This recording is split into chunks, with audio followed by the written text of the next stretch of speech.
यह शो होली के दौरान चलाया जा रहा है, इसलिए इसमें जो दिखाए और सुनाई पड़ रहे हैं वह सारे लोग असली हैं। खबरों की हम कोई गारंटी नहीं लेते। इस शो की घटनाएं और पात्र काल्पनिक नहीं है। इनका किसी भी जीवित या मृत व्यक्ति से पूरी तरह से वास्ता हो सकता है, क्योंकि हमने रखा ही है। शो में दिखाई गई बातों से आप आहत भी हो सकते हैं। ये आपकी पर्सनल प्रॉब्लम है। हम और ये चैनल किसी के भी पर्सनल मैटर में टांग नहीं अड़ाता। शो की शूटिंग के दौरान इंसानों को छोड़कर बाकी सारे जीवों पर रहम बख्शा गया है।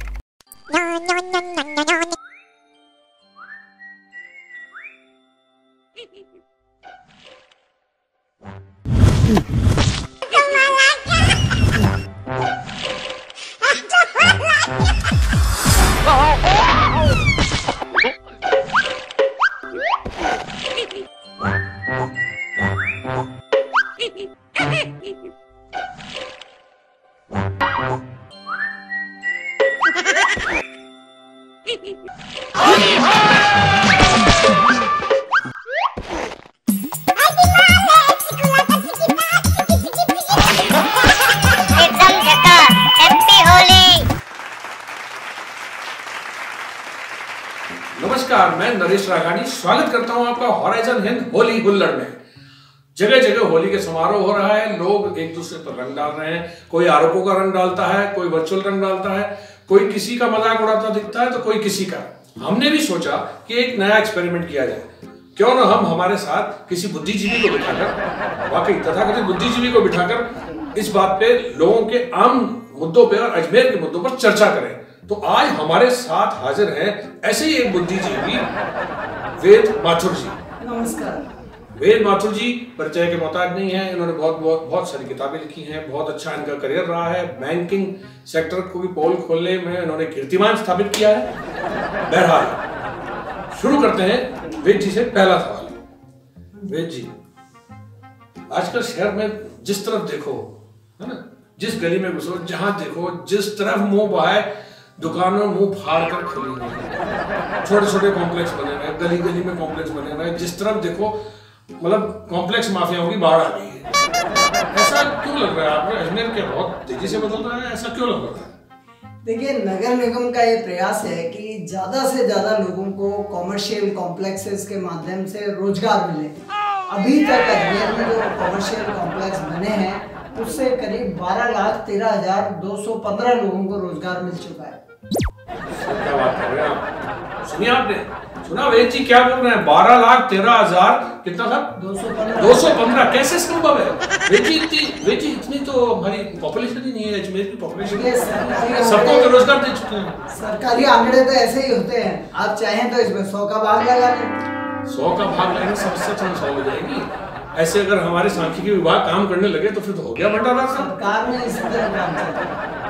देखिए, ये जो कॉम्प्लेक्स बन रहे हैं, अब हमारी सरकार की ये योजना है कि अजमेर की छोटी से छोटी गली, चाहे वो लंगर खाने की गली है या चून परचून गली है, यदि वो 5 फीट चौड़ी भी है तो हम वहाँ कॉमर्शियल कॉम्प्लेक्स बना देंगे। हमारा सपना है कि अजमेर को हम दुबई से भी खूबसूरत और व्यस्त शहर के रूप में विकसित करना चाहते हैं। तो आप बहुत जल्दी हमारे मेयर साहब को दुबई जैसा एक दर्शन करा कर लाइए। वैसे बहुत फॉरेन घूमते हैं वो, उनको दर्शन करा कर लाइए ताकि मार्गदर्शन मिल सके। वैसे मैं उस दिन, अभी मैं आपको बता दूं जानकारी के लिए, मैं थोड़े दिन पहले ये दरगाह में हो रहे उसका शूट लेने के लिए उस तरफ जा रहा था। तो ये जो मुड्डे वाले बैठते हैं, है ना, जहाँ मुड्डे वाले की बहुत सारी दुकानें हैं, वहां से जब एंटर करते हैं तो एक बहुत पतली सी गली है। पहले मूत्रालय होता था। तो मुझे भी लगा शंका लगी, तो मैंने सोचा चलते हैं। अंदर गया तो एक बड़ा भारी सा गेट लगा हुआ था जेल में। गली के नुक्कड़ में गेट लगा हुआ। गेट खोल के अंदर गया तो बहुत लंबी पतली सी गली, दोनों तरफ दुकानें निकली हुई और गली का छोर दूसरी तरफ, वहां पे भी एक ऐसा ही विशाल का गेट लगा हुआ था। मुझे बिल्कुल आपकी ये व्याख्या सुन के बिल्कुल वो चीज उस चीज पे फिट हो रही है। हमारे मेयर साहब को मालूम नहीं इस बारे में पता है या नहीं है। हाँ, ये बात जरूर है कि कई बार वहां के अधिकारी उस गली का इंस्पेक्शन करके लघु शंका का इस्तेमाल करके दूसरे गेट खोल के निकल चुके हैं। देखिए, अजमेर में तो रेलवे भी इस तरह का काम कर रही है। उन्होंने बहती गंगा में हाथ धोते हुए एक कॉम्प्लेक्स बना लिया जो कि लॉजिकली आप देखेंगे तो गलत लगेगा, लेकिन मुझे लगता है रेलवे का भी लक्ष्य यही रहा होगा कि ज़्यादा से ज़्यादा लोगों को रोजगार मिले। ट्रैफिक अव्यवस्था होती है तो होती रहे, वो फिर सुधरेगी।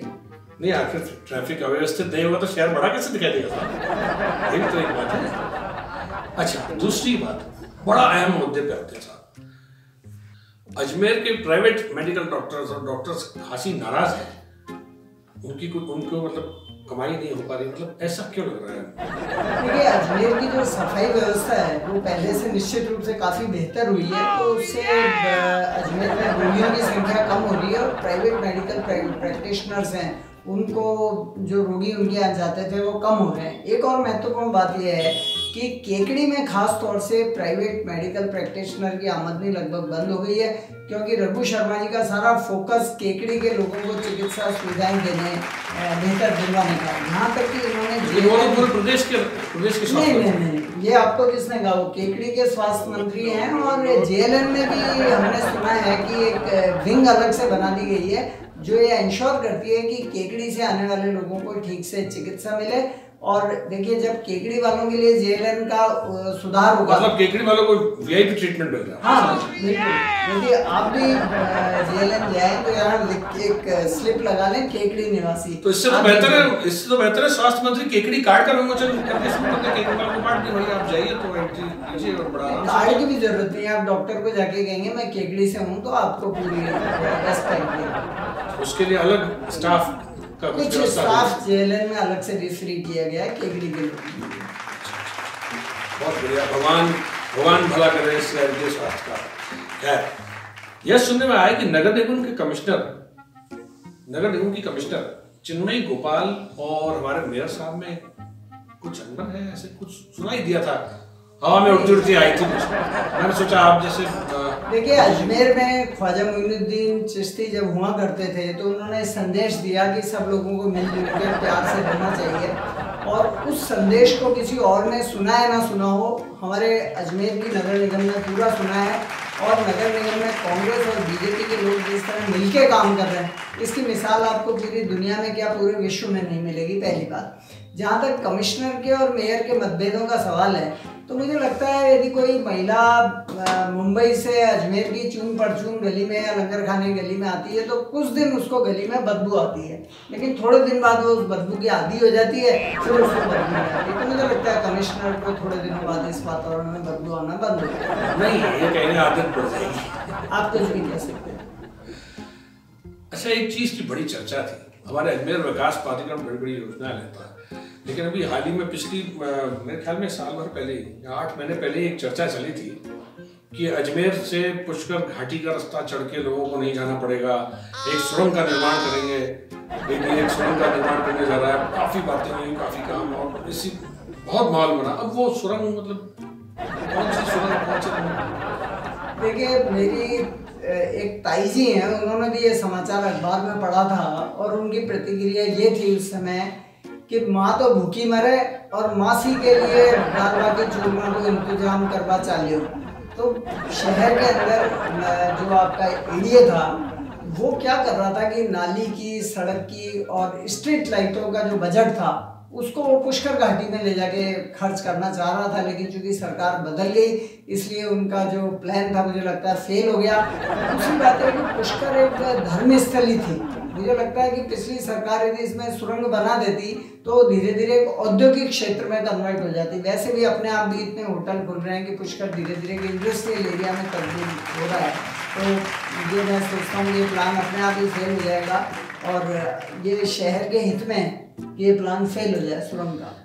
ये हित पे कैसे साहब मुझे बताएं? नहीं तो आपके शहर में सड़क, बिजली का और जो दूसरी जन सुविधाओं का पैसा था वो सुरंग में लग जाता, तो उस सुरंग की क्या उपयोगिता दे दी? आपके मोहल्ले के अंदर नालियाँ नहीं बनी हैं, सड़कें खराब हैं, उनमें खड्डे हैं, लाइटें नहीं हैं, अंधेरा है, उसके बजाय वो सुरंग बन जाती, वो सारा पैसा सुरंग में लग जाता, तो उसकी क्या उपयोगिता? नहीं तो अभी तो सुरंग कहीं और जाके बजाय पुष्कर जाने के, पता नहीं उसमें जो माल लगा है वो कहीं और, तो कहीं डाइवर्ट नहीं हो रहा आपको ऐसा लग रहा है? देखिए, हिंदुस्तान और उसमें भी अजमेर एक विचित्र शहर है, यहाँ कुछ भी हो सकता है। कुछ साल पहले एक बड़ी मतलब एक सटीक सवाल है, अक्सर हम लोग, मैं यही पंचशीली रहता हूँ, मैं घूमने जाता हूँ सुबह, तो मुझे एक बहुत पटेल मैदान से भी बड़ा भूमि का खंड खाली दिखाई देता है माकड़ वाली रोड के वहाँ। मैं पृथ्वीराज नगर योजना बोलते हैं, मैं तो मतलब मतलब मेरी बेटी, जब मेरी शादी हो गई, बच्ची पैदा हुई थी, तब से देख रहा हूँ आज मेरी बेटी 8वीं क्लास में है, अभी तक उसका वही आलम है। हाँ, ये सुना है कि उसके बीच में एक बहुत बड़ी शहंशाही स्कूल बन रही है, उसके अलावा एक आदमी नहीं दिखता। ये मतलब ये क्या जादू है? देखिए, अजमेर के अंदर जब आप पार्क के अंदर अपने कुत्ते को ले जाते हैं तो कई लोग उसका विरोध करते हैं कि पार्क में कुत्ते को लेकर ना आए। तो एडीए ने क्या किया कि जो कुत्ता पालने वाले लोग हैं उनकी सुविधा के लिए इसको नाम तो एक आवासीय कॉलोनी का दे दिया गया पृथ्वीराज नगर को, लेकिन वास्तव में कुत्तों को घुमाने और वो सुबह जो लैट्रिन जाते हैं, जो क्षमता का निवारण करते हैं कुत्ते, उनको घुमाने की जगह है पृथ्वीराज नगर। ये कोई आवासीय कॉलोनी नहीं है कि आप कल्पना कर रहे हैं वहाँ बंगले बनेंगे। बताइए, कितनी शानदार बात बताई। एक्चुअली वो आवासीय कॉलोनी नहीं है, कुत्तों को आप आराम से घुमा के लघु शंका कराने ले जा सकते हैं। मतलब इतनी जबरदस्त सुविधा अजमेर में शुरू होगी, हमें मालूम नहीं है। धन्यवाद आपको बताने के लिए। जो वहाँ पे जिन लोगों ने प्लॉट लिए हैं उनको, यदि वो भी सीरियस होते मकान बनाने के बारे में, तो वो एडीए के ऑफिस के बाहर तंबू लगा देते कि साहब यहाँ पानी की टंकी बनाइए, बिजली की लाइनें डालिए। जिनको वहाँ प्लॉट बेचे गए हैं उनको एडीए कुछ भुगतान कर रहा है इन कुत्तों वाली सुविधा जनता को प्रदान? नहीं, उनको कोई भुगतान नहीं मिल रहा, फिर भी वो खुश है। उनको लग रहा है कि जो प्लॉट उनको 1500 या 2000 रुपए गज में मिला, वो आगे जाके 50,000 रुपए गज में बिकेगा। वो बिकेगा तो बिकेगा, लेकिन जो इन लोगों ने प्लॉट लिए हैं अजमेर के अंदर इस तरह की आवासीय कॉलोनी में, वो ज्यादातर लोगों ने इन्वेस्टमेंट के लिए लिए हैं। और यहाँ मतलब उनके इन्वेस्टमेंट पे कुत्ते लोगों से कर रहे हैं। एक बात जरूर मुझे इंटरेस्टिंग लगती है कि पृथ्वीराज नगर में भी लोगों ने रहना शुरू नहीं किया, लेकिन फिर भी कई आवारा कुत्तों ने वहाँ अपना डेरा डाल दिया। तो वो सुनते थे कि गांव बसाने से पहले लुटेरे पहुंच गए। सर यहाँ तो कुत्ते पहुंचे हैं, लुटेरे कहाँ पहुंचे? लुटने की कुछ नहीं है, जो है उसी को लूट रहे हैं।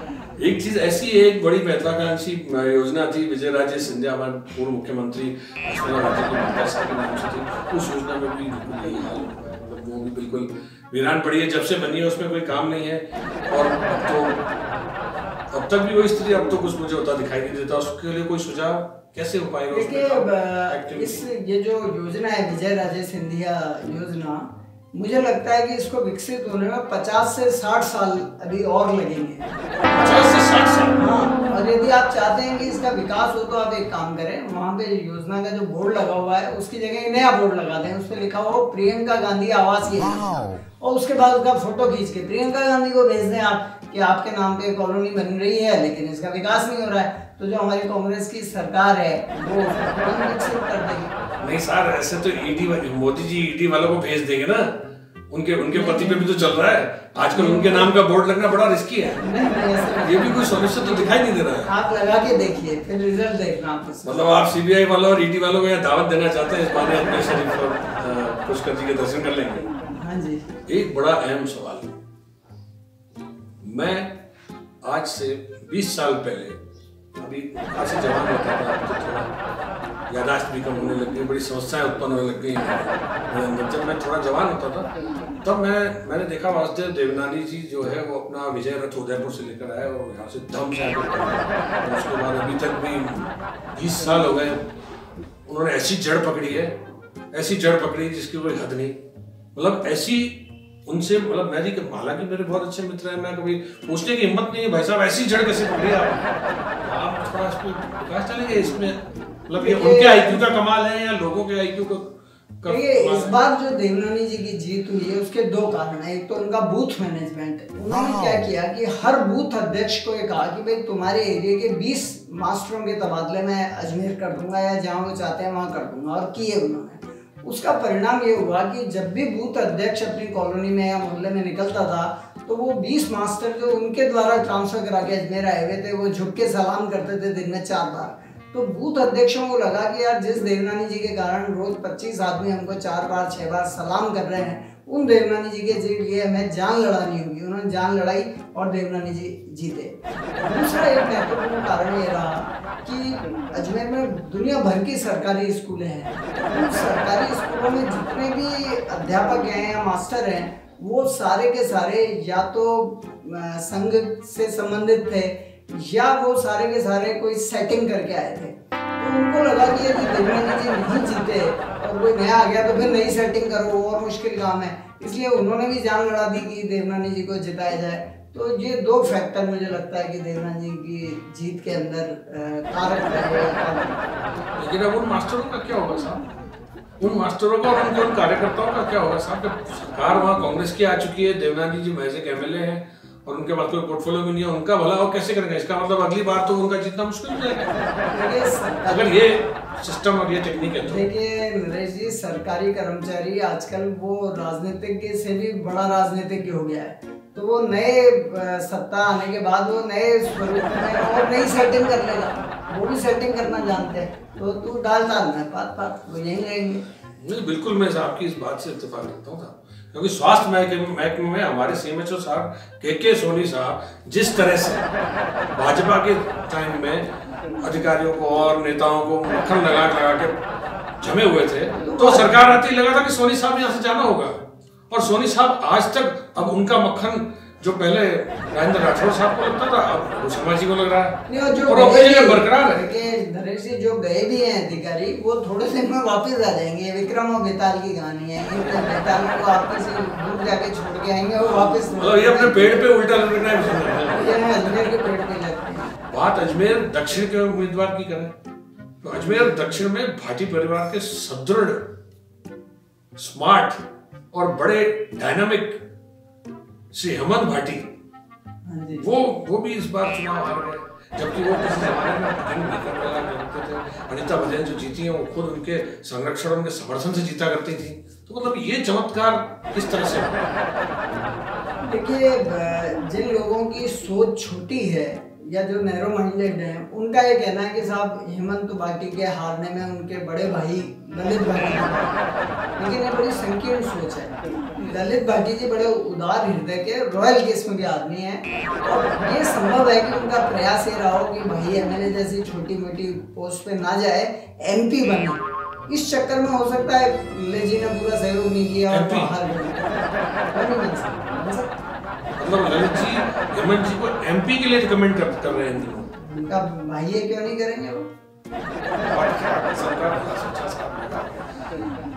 एक बात आपने अनीता बघेल जी का भी जिक्र किया था, तो मैं अनीता बघेल जी के बारे में एक बात कहना चाहूँगा कि मुझे थोड़ा जन्म पत्री देखने का शौक है। एक बार मैंने अनीता बघेल जी के पति की जन्म पत्री देखी थी। वो बहुत सीधे सरल व्यक्ति हैं और राजनीति में सक्रिय नहीं रहते हैं। तो उनकी जन्म पत्री में लिखा हुआ है कि उनकी पत्नी चिरकाल तक 20 साल 30 साल 40 साल एमएलए रहेगी। तो ये जो अनीता बघेल बार जीत जाती है, उसका मुख्य कारण उनके पति की जन्मपत्री में राजयोग लिखा है, उसके कारण अनीता बघेल बार ये सच है। अब इस तरह की कोई सलाह, मतलब इस तरह के कोई सलाह मशवरा कांग्रेस के जो मौजूदा विधायक के जो कैंडिडेट थे, कांग्रेसियों को आप इस तरह का सलाह मशवरा क्यों नहीं देते? उनका भला हो जाएगा, इतने सालों से जीतते रहे शहर। उसका मैं उपाय बता सकता हूँ, उसके कई उपाय हैं, लेकिन उसके लिए आप क्षमा करें, मैं चार्ज करता हूँ। नहीं, कोई समस्या नहीं साहब, हमारे पास तो पैसे वाले से लेके टशन वाले तक सारे विधायक, हर तरह के नेता कांग्रेस में उपलब्ध हैं, आपकी सेवा में लगाने का। आप भेज दें, मैं उपाय जरूर बताऊंगा। धन्यवाद। बिल्कुल, देखिए आपको सॉल्यूशन मिल रहा है यहाँ पे। मतलब कांग्रेस के नेताओं को मुखातिब होकर कहूंगा कि जो भी विधानसभा चुनाव जितनी बार आ रहा है, वेद जी के बाद इसका पुख्ता सॉल्यूशन है। उन्होंने अनीता बघेल के माध्यम से ये चीज बता दिया कि जब भी अब आप अपने पुत्र को या किसी को मैदान में चुनाव में उतारे तो उसकी पत्नी क्यों नहीं जरूर दिखाओ। क्या बात? हाँ, ये है। और एक बात और भी है अजमेर के अंदर भी, अजमेर में यदि आप बीजेपी का टिकट ले आए तो आप कुछ भी ना करें, आप घर जाके सो जाएं, आप जीत जाएंगे। उसका कारण ये है कि जो कांग्रेसी है उसको तो दूसरे कांग्रेसी निपटा देंगे, तो बीजेपी वालों को कुछ ज्यादा करने की जरूरत नहीं पड़ती है अजमेर में। नहीं, वैसे भी मोदी, मतलब ये तो चीज सर राष्ट्र स्तर पे भी दिखती है। बताऊं कैसे? भाई मोदी जी को गालियां देने से कांग्रेसियों को फुर्सत नहीं मिलती है, जबकि वो लोग मुद्दों पे बात करना भूल गए। वो जितना मोदी का खिलाफत किए जा रहे हैं, उतना मोदी जी मजबूत होते जा रहे हैं। अब कई लोग तो सर ये भी मानते हैं साइलेंटली कि भाजपा का सबसे बड़ा स्टार प्रचारक खुद राहुल गांधी है। देखिए, अभी ये कहा गया कि चौकीदार चोर है, तो उन्होंने स्ट्रेटेजी अपनाई कि उन्होंने ये सोचा है कि 5-10 करोड़ लोगों से फेसबुक पे और दूसरी जगह कहलवाएंगे कि मैं भी चौकीदार हूँ। अब आपने गाली बकी चौकीदार, तो इसका मतलब वो गाली 10 करोड़ लोगों को बकी आपने। तो अल्टीमेटली आपको चौकीदार चोर है कहना बंद करना पड़ेगा, क्योंकि ये कहने का मतलब है कि आप 10 करोड़ आदमियों को चोर बता रहे हैं। तो बीजेपी इलेक्शन की जो साइंस है उसमें बहुत चतुर है, तेज है, और यदि कांग्रेस उससे पार पाना चाहती है तो उनको फिर अलग कई तरह के उपाय हैं वो करने। उपाय तो कौन से घट बाबा या किस मरघट बाबा के पास जाके मिलेंगे वो तो ईश्वर ही जाने। चलिए, बहरहाल उद्योग का बड़ा बोलबाला है। आप देखिए, प्रधानमंत्री को अडानी फाइनेंस करते हैं, कांग्रेस के प्रधानमंत्री को अंबानी फाइनेंस कर रहे हैं। मतलब बड़े बड़े उद्योगपति गणमान्य हैं, राष्ट्र स्तर पे ऐसे डेवलप हो गए हैं जो रिमोट पे मंत्रियों को चलाते हैं, रिमोट पे प्राइम मिनिस्टर सरकार उनको सपोर्ट करती है। आपका ये मतलब है? हाँ, वो पैसा लगाते हैं, रिमोट पे चलाते हैं। तो ऐसा रिमोट कंट्रोल वाला अडानी अजमेर में आपको कोई दिखाई नहीं? देखिए, अजमेर में तो लेकर के विजय गुप्ता जी हैं, जो विजय लक्ष्मी पार्क और एक और बड़ा होटल है उनका 60-70 कमरों का, तो विजय गुप्ता ही मुझे लगता है कि अजमेर के अडानी हैं। और आजकल मैरिज हॉल में कमाई भी बहुत है, 5 से 10 लाख रुपए का किराया है, तो इतना कैश जनरेशन और इतनी इनकम तो मुझे लगता है अनिल अंबानी की भी नहीं होगी। वैसे देखिए, बड़ी खबर है आप लोगों के लिए। विजय गुप्ता जी, बहुत बहुत शुभकामनाएं आपको। वेद जी ने आपको अडानी घोषित कर दिया है अजमेर का। तो अजमेर के अडानी अजमेर में इन दिनों एक एलिवेटेड रोड की बात चल रही है, और एलिवेटेड रोड का काम भी बड़ा जोर शोर से शुरू हो गया। जिस तरफ से गुजरो चारों तरफ यूं गत्ते लगा के एलिवेटेड रोड लिख के भीड़ भाड़ में भटका दिया जाता है। वो उस एलिवेटेड रोड आखिर कब तक एलिवेट होके इसका क्या लाभ भी होने वाला है, नहीं होने वाला है, यहाँ से हम खुश हो जाएंगे? देखिए, एलिवेटेड रोड बनाने का उद्देश्य ये था कि बहुत सारे लोग क्या है कि जब सड़क पे जाते थे तो रास्ते में दुकानों से सामान खरीदते हुए निकलते थे, तो फिजूल खर्ची होती थी, तो घर भी देर से पहुंचते थे और पैसा भी उनका वेस्ट होता था। तो जो अजमेर का प्रशासन था उसने फिजूल खर्ची रोकने के लिए ये एलिवेटेड रोड बनाने का वो प्रोजेक्ट लेके आए, ताकि दुकानों को पैसा वेस्ट ना। ये बात जब दुकानदारों को पता लग गई तो वो दोनों विधायकों के पास, अनीता बघेल जी के पास और देवनानी जी के पास गए और इस सड़क के प्रोजेक्ट का उन्होंने विरोध किया। ये उस समय की बात है जब ये प्रोजेक्ट अप्रूव नहीं हुआ था। तो उस समय जो कलेक्टर थे वो बड़े समझदार थे, उन्होंने एक मीटिंग बुलाई और उस मीटिंग में एक पत्रकार को ये तैयार किया कि भाई तुम्हें ये कहना है कि एलिवेटेड रोड बननी चाहिए। तो उस पत्रकार ने बड़ा हार्ड स्टैंड लिया कि ये सड़क बनना शहर के हित में है। अब उस पत्रकार के डर से मैं स्पष्ट कहूँगा कि अनीता बघेल जी और देवनानी जी, इन दोनों ने फिर एलिवेटेड रोड का विरोध नहीं किया और उस मीटिंग के अंदर एक प्रस्ताव पारित किया और एलिवेटेड रोड बन जाएगी। तो उसका वही फायदा है कि जो दुकानों का फिजूल खर्ची करते थे नहीं करेंगे, सीधे घर पहुंचेंगे, ऑफिस से निकले घर, घर से निकले ऑफिस। लेकिन साहब, उस एलिवेटेड रोड की जद में तो एक बहुत बड़ा मॉल बन रहा है, बहुत जबरदस्त मॉल बन रहा है। वो आगरा गेट पृथ्वीराज नगर के पास एक बहुत जबरदस्त लिटिल मॉल खड़ा किया जा रहा है। वो इसी आशा के साथ खड़ा किया जा रहा है कि लोग एलिवेटेड रोड से ना गुजर कर। देखिए, अजमेर में अभी अगले 10 साल तक की मित्तल मॉल, मैंने सुना है कि शायद 13 मंजिल की बिल्डिंग होगी। तो अजमेर के लिए 13 माले की बिल्डिंग एक अजूबा होगी, तो लोग उसको देखने तो निश्चित आएंगे। मेरा सुझाव है कि मित्तल मॉल के जो मालिक हैं उनको उसको देखने पे टिकट लगा देना चाहिए।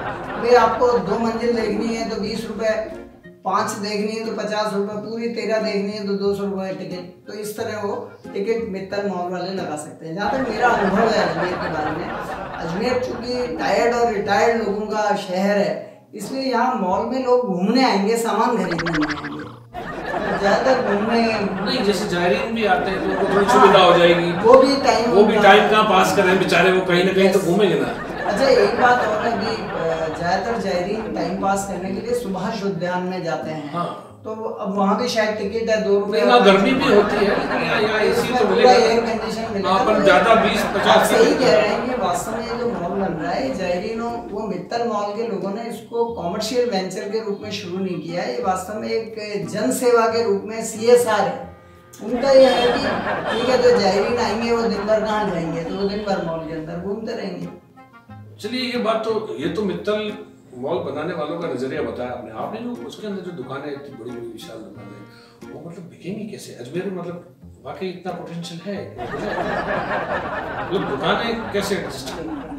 नरेश जी, मुझे लग रहा है कि आपको कई चीजें या तो पता नहीं है या आप आज मुझे मूर्ख बनाने का विचार लेके आए। मैं देखिए इस तरह के मॉल में जो दुकानें होती हैं, आज एक आदमी 70-80 लाख की दुकान लेके और उसमें 20-30-40 लाख का सामान डाल के लाभ नहीं कमा सकता।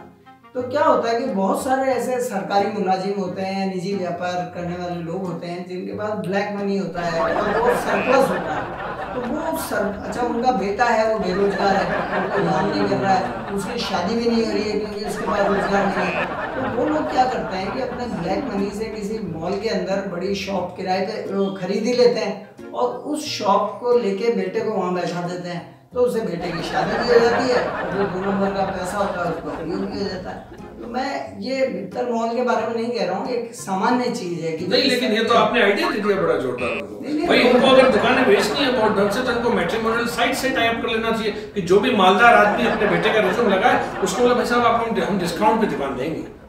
नहीं बिल्कुल अच्छा है। इस तरह से अगर जोड़ के बेचें तो क्या सॉल्यूशन दिया है आपको बताइए इस सॉल्यूशन के लिए। बहरहाल अजमेर में चुनाव चाहे किन्हीं मुद्दों पे लड़ा जा रहा हो, लेकिन माना जाए तो जल समस्या जो है वो बड़ी विकराल है। पानी पूरा भरता नहीं है, उससे पहले खत्म हो जाता है। आदमी नहाने धोने के लिए घुसता है, नहा लेता है, धो नहीं पाता। मतलब समस्या बड़ी विकराल है। ये कैसे सॉल्व होगी आखिर? ये लोग करना भी चाहते हैं नहीं? देखिए हमारे देश में हर चीज राजनीति से जुड़ी है और जब भी अजमेर में चुनाव होता है तो यहाँ या तो बिल्कुल तुच्छ मुद्दे होते हैं जैसे सिंधी बनाम गैर सिंधी, जो बहुत बड़े मुद्दे होंगे। जैसे इस बार लोकसभा में पाकिस्तान का मुद्दा होगा कि पाकिस्तान को किस तरह नेस्तनाबूद किया जाए। तो जो पानी का मुद्दा है ये बीच का मुद्दा है ना, ये बहुत छोटा है ना बहुत बड़ा है, इसलिए अजमेर के लोग इसको इग्नोर करते हैं। अजमेर में कोई भी चुनाव जल समस्या को लेकर नहीं लड़ा गया, परिणाम आपके सामने है। अब मान लीजिए किसी आज दोनों विधायक इस्तीफा दे दें और अजमेर के अंदर पानी के मुद्दे को लेकर चुनाव लड़ा जाए तो आप मान के चलिए कि ये जो सरकार है ये कोटा से पानी नहीं लाएगी, ये आप कहेंगे तो भाखड़ा नांगल से अजमेर लेके आ जाएगी, एक नहर बना दी जाएगी भाखड़ा नांगल से। क्या है कि हिंदुस्तान में राजनीतिक वोट के लिए कुछ भी कर सकता है, नहर बना देगा, नदी बना देगा, कुछ भी कर। मतलब इस जल समस्या का क्या बात है, इसका मतलब इस जल समस्या का निवारण उपचुनाव है, 3-4 बार उपचुनाव करा देंगे तो हो जाएगा। बिल्कुल, यदि चुनाव में जल समस्या मुद्दा बनेगी तो इसका समाधान भी हो जाएगा। फिर तो सब जल परियोजना में जितना पैसा लगना होगा उतना चुनाव में लगेगा। आप देखिए लोकसभा चुनाव तक पानी की सप्लाई की स्थिति ठीक है, बाद में देखिएगा आपको पता लग जाएगा कि चुनाव के बाद मतलब चुनाव होता रहता है, होता है तब तक बस पानी पी पाएंगे और अपने तो नहीं पाएंगे। शानदार उपाय, बधाई आपको इसके लिए। अजमेर में आते आते विकास किडनैप हो गया है। दिल्ली से चला था, लोगों ने सोचा आ जाएगा, बहुत इंतजार किया, अजमेर तक पहुंचा, हो गया विकास, नहीं हुआ। देखिए क्या है कि आप मैं मुंबई का उदाहरण आपको देना चाहूँगा। मुंबई का कितना जबरदस्त विकास हुआ, उसके दुष्परिणाम ये है कि बाहर से लोग आके वहाँ बस रहे हैं, उत्तर प्रदेश से, बिहार से, और राज ठाकरे ने आंदोलन भी किया था उनके खिलाफ। हमारे अजमेर का जो प्रशासन है और जो यहाँ के पॉलिटिशियन है वो दूरदर्शी, वो ये सोच के चलते हैं कि हम अजमेर का विकास ही नहीं करेंगे तो उत्तर प्रदेश या बिहार का आदमी आके यहाँ बसेगा कैसे। ये क्या बात हुई? तो उससे क्या है कि बाहरी लोग नहीं आ पाते हैं यहाँ, और यहाँ के जो राजनीतिक हैं वो नहीं चाहते कि बाहरी लोग आके यहाँ का माहौल खराब करें या यहाँ के लोकल लोगों को जो रोजगार मिला हुआ है उस अवसर को छीने। इसलिए आज अजमेर की स्थिति है कि इतना पिछड़ा है कि यहाँ आदमी बिहार से भी नहीं आता। मतलब विकास करा देंगे तो लोग आ जाएंगे, परेशानी हो जाएगी, इसलिए विकास बिल्कुल, इसलिए हमारे राजनीतिक के दूरदर्शी में यहाँ तक कहूँगा कि कई शहरों में आप जाएं, जयपुर जाएं तो वहाँ पे जो जयपुर विकास प्राधिकरण है उसमें कई अधिकारी हैं वो इतने अदूरदर्शी हैं कि वो हजारों सैकड़ों टी गार्ड फ्री में बांटते ताकि लोग पेड़ लगाएं। अजमेर में एडीए पेड़ लगाने के लिए कभी भी टी गार्ड नहीं बांटते। उसका कारण ये है कि उनका ये मानना है कि अजमेर में ज्यादा पेड़ लग गए तो जैसे मध्य प्रदेश में बीहड़ों के अंदर डाकू पनप गए, वैसे यहाँ पे भी पेड़ों की उसके अंदर कोई डाकू आके छुप जाएंगे, कोई वीरप्पन आके छुप जाएगा, इसलिए अजमेर के एडीए पेड़ ही नहीं लगा। सर चोर डाकू तो आजकल खुलेआम अजमेर में ट्रेन में बैठकर आते हैं, सड़कों पे गोलियां चलाते हैं, लोगों को मार लेते हैं, लूट लेते हैं, पुलिस धर नहीं पाती।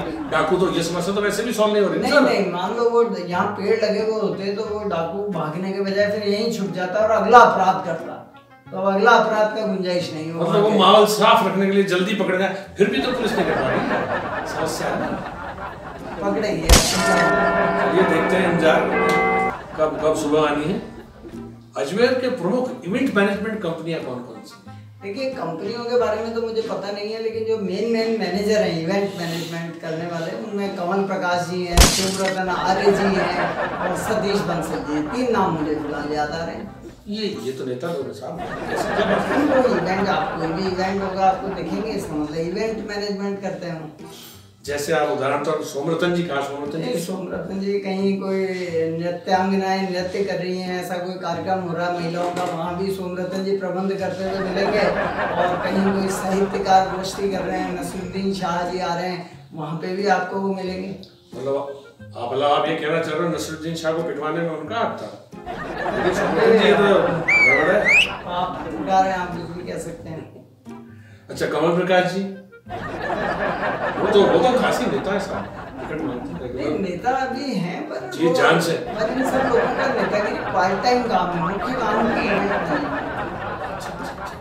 ऐसा मुझे लगता है। बताइए, कितना शानदार नया एक मतलब है ना एक मॉड्यूल तैयार किया है, मतलब एक नया मॉड्यूल पेश किया आपने किस तरह से। शहर में जगह जगह ट्रैफिक जाम मिलता है और इसका मुख्य कारण आपको क्या दिख रहा है? देखिए, आपको मैं एक उदाहरण देता हूँ, सूचना केंद्र चौराहे का। वहाँ ट्रैफिक पुलिस ने बैरिकेड्स लगाए हुए हैं, ऐसे स्टेशन के आसपास बैरिकेड्स लगाए। तो ट्रैफिक पुलिस यदि ये बैरिकेड्स हटा दे और नॉर्मल रहने दे सड़क को, तो ट्रैफिक स्मूथ रहेगा। लेकिन अजमेर की ट्रैफिक पुलिस चाहती है कि थोड़ा सा ट्रैफिक जाम हो, जिससे लोगों को ये लगे कि शहर का विकास हुआ है और ये महानगर बन रहा है। अदरवाइज ये बैरिकेड्स हटा देंगे और सारा ट्रैफिक स्मूथ रहेगा तो लोगों को लगेगा कि अजमेर तो बहुत पिछड़ा हुआ है, बिल्कुल गाँव जैसा है। तो ट्रैफिक पुलिस खुद बैरिकेड्स वगैरह के माध्यम से ट्रैफिक में व्यवधान उपस्थित करती है ताकि ट्रैफिक पुलिस का काम तो साहब व्यवधान हटाना है। आप क्या किस तरह की हिंदुस्तान में कोई आदमी ऐसा है जो उसको सौंपा गया कार्य पूरी ईमानदारी और जिम्मेदारी से कर रहा हो? हर आदमी अपने लाभ और अपनी सुविधा से उस कार्य को कर रहा है। मतलब ये तो बड़ी सटीक और बड़ी सटीक सोच हुई अजमेर की ट्रैफिक पुलिस की कि साहब भीड़ भाड़ इसलिए नहीं हटाएंगे ताकि शहर बड़ा दिखाई दे, लोग गलतफहमी बरकरार रहे, महानगर में चलते चलते एक आखिरी आपका व्यापक संपर्क रहा है, आपने इतने सालों से सब लोगों को देखा है, सबको लगभग आप पहचानते हैं। अजमेर में एक बड़े पौराणिक और मजबूत नेता रहे भाजपा के ओंकार सिंह जी लखावत साहब, वो आजकल कहीं दिखाई नहीं देते। ये लखावत जी पहले दुपहिया वाहन चलाते थे, उस समय उनका वाहन एक बार किसी आवारा पशु से टकरा गया था। और उस घटना के बाद से लेके अब तक अजमेर में आवारा कुत्ते और आवारा पशु 100 गुना बढ़ गए। इसलिए लखावत जी चूंकि वास्तव में चाणक्य टाइप के एक विद्वान राजनीतिज्ञ हैं, इसलिए उनको ये समझ में आ गया कि आवारा कुत्ते और पालतू जानवर तो हटने वाले नहीं हैं, तो वो खुद शिफ्ट हो गए तो सामान्यतः जयपुर करते हैं। तो ये तो आप अपडेट कीजिए हमारे मेयर साहब को, क्योंकि अपने यहाँ ठेका दें बंदर कुत्ते बिल्लियाँ पकड़ने का, ताकि वो सब पकड़ के डब्बे में डाल दिए जाए, ताकि हमारे साहब वापस अजमेर में अपनी बुद्धिमत्ता का लाभ अजमेर वासियों आकर दें। ये भी तो संभव है कि लोगों को पता लग गया कि लखावत जी आवारा कुत्ते और जानवरों के कारण यहाँ नहीं रह रहे हैं, तो वो इनकी संख्या बढ़वा दे। तो ये था हॉराइजन हिंद होली हुल्लड़। आपको हमारा कार्यक्रम कैसा लगा वो आप हमें जरूर बताएं, और अगर किसी भाई बंधु को इस हो रही परिचर्चा से कोई तकलीफ हो या कोई नाराजगी हो, तो वह शाम को 2 घूंट लगाकर आंखें बंद कर हमें गालियां दे ले, नहीं तो हमें सुबह जहां मिले वहां पकड़ के रंग लगा। हैप्पी होली। धन्यवाद। हैप्पी होली।